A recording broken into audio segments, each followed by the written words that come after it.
नमस्कार, मी Manoj Birari, INDTV news मध्ये आपले सहर्ष स्वागत आहे। आज आपण मतदाराच्या मनातला आमदार हे आपण पाहणार आहोत की जे शेतकरी आहेत, जे व्यापारी बंधू आहेत किंवा जे नागरिक आहेत, जे मतदार आहेत, त्यांना त्यांचा आमदार कसा असायला पाहिजे हे आपण जाणून घेणार आहोत।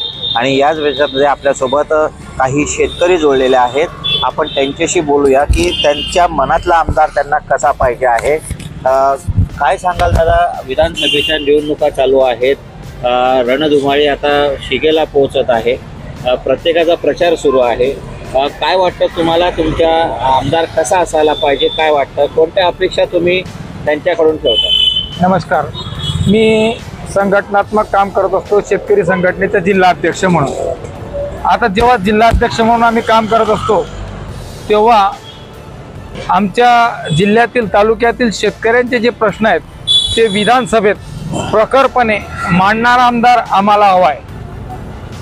आमच्या असं एक लक्षात आलं आहे की आम्ही ज्यावेळेस आंदोलनं करतो, निवेदनं देतो, मागणी करतो, त्यावेळेस आमच्यासोबत संविधानिक पद असलेला आमदार खासदार हा आपल्यासोबत यायला तयार होत नाही। पण शेतकऱ्यांसोबत जर तुम्ही येत नसाल आणि शेतकऱ्याचे मतं तुम्ही घेत असाल आणि त्यांच्या मतावर तुम्ही राज करून तुम्ही उपभोग घेत असाल आणि आमच्यासोबत येऊन आमचे प्रश्न पोटतिडकीने मांडत नसाल तर शेतकऱ्याने तुम्हाला का मतदान करावं असा आमच्या मनात एकंदरीत हा प्रश्न आहे। शेतकऱ्यांची असंख्य शासन दरबारी त्याचा पाठपुरावा करण्यासाठी आपल्या भागातील आमदार खासदारांनी येऊन हा शेतकऱ्यांसोबत लढा दिला पाहिजे। दुष्काळ आहे, आता ओला दुष्काळ पडलेला आहे।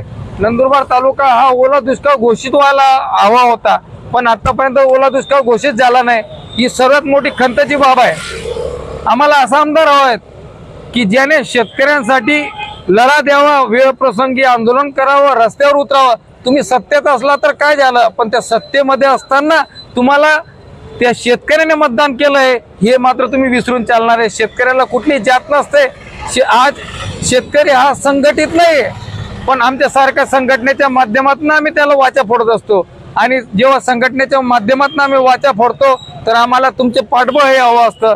जो आमदार आमच्या संघटनेला पाठिंबा देईल आणि आमच्या कार्यामध्ये प्रकर्षाने त्याचं मत मांडेल आणि ते शासनामध्ये जरी असेल, त्या सत्तेमध्ये जरी असेल, पण तो शेतकऱ्याच्या प्रश्नावर लढेल। आमच्या बच्चू भाऊ कडून आम्ही 1 नंबरचं मतदान करू, पण त्यांनी आमच्या भागामध्ये त्यांचे उभे नाही केलंय।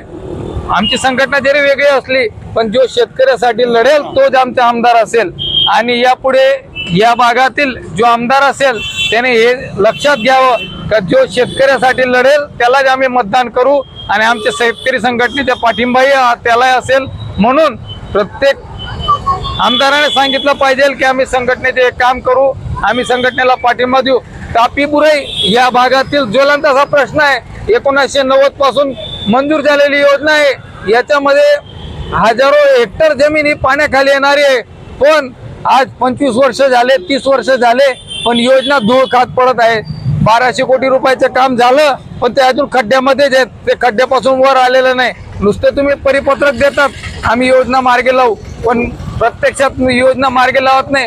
अहो, आमचे जर तुम्ही धरण बांधले तर शेतकरी समृद्ध होईल, हे सर्वात मोठा आमच्या जीवनाचा भाग आहे। शेतकरी समृद्ध झाला तर आम्ही तुमच्या मांडीला मांडी लावून तुमचे कार्य करू आणि तुमचे काम करू। म्हणून आम्हाला तुमच्याकडनं एवढ्याच अपेक्षा आहेत की आमच्या तापी बुराई प्रकल्प असो, शेतकऱ्याचे प्रश्न असो, यावेळी तुम्ही आम्हाला साथ द्या। आम्ही तुम्हाला निश्चित भविष्यात साथ देऊ। आम्हाला असाच आमदार हवा आहे की जो आमच्या प्रश्नांना साथ देईल, आम्ही त्याला साथ देऊ।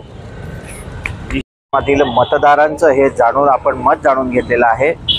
यामध्ये कुठलाही पक्ष किंवा कुठलाही व्यक्ती हा महत्त्वाचा नसून जो आमच्या हितासाठी लढेल त्याच्यासाठी त्याला आम्ही साथ देऊ असं या शेतकऱ्यांचं म्हणणं आहे। INDTV न्यूजसाठी कॅमेरा पर्सन रमेश जाधव सोबत मनोज बिरारी, नंदुरबार।